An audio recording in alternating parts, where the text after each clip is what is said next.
خليني احكي لك من الاول. فلسطين قصتها ما بدأتش من اللي احنا بنشوفه حوالينا حاليا. الموضوع بقاله اكتر من 100 سنة.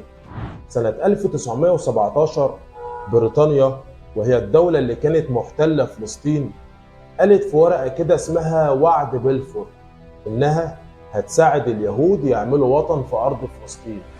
تخيل انت معايا كده، احتلال بيدي ارض مش بتاعته لناس تانية. ومن ساعتها الدنيا كلها دخلت في صراعات، وبدأوا يقسموا المنطقة على حسب مزاجهم، مش على حق أصحاب الأرض.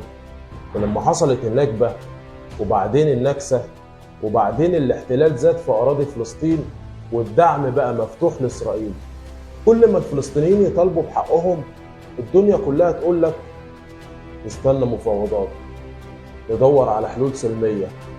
الوضع معقد، بس الحقيقة الموضوع مش معقد، الموضوع واضح جدا. العالم ساكت مش عشان مش شايف، بس المصالح أكبر من المبادئ. الدول الكبيرة دي عندها مصالح مع المحتل، سلاح، اقتصاد، علاقات سياسية واقتصادية أكبر من مجرد تعاطف دولي. كل ده بيتحسب قبل ما حد يفكر يقول الحق. العالم ما خدش موقف حقيقي، لأنه لو خد موقف مصالحه ممكن تتضر.